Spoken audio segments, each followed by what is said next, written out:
যাবো কি করবো আমার সম্মানটা আমি দিতে পারবো ফোন করছি।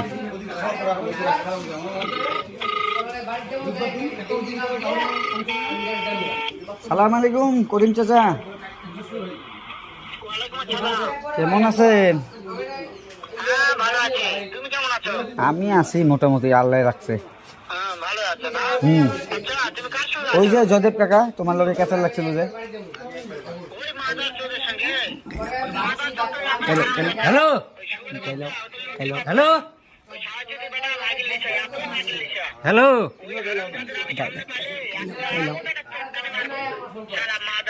কি হয়েছে কি হয়েছে বাল? হ্যালো, সব কিন্তু শুনতেছে।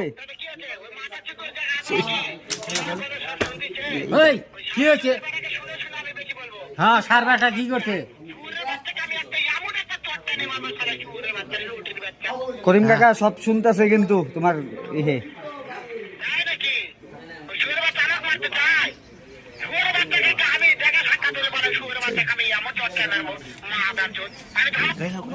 কালকেই দেখেলি ও তো ফোন করলেই যাইতে দেখি।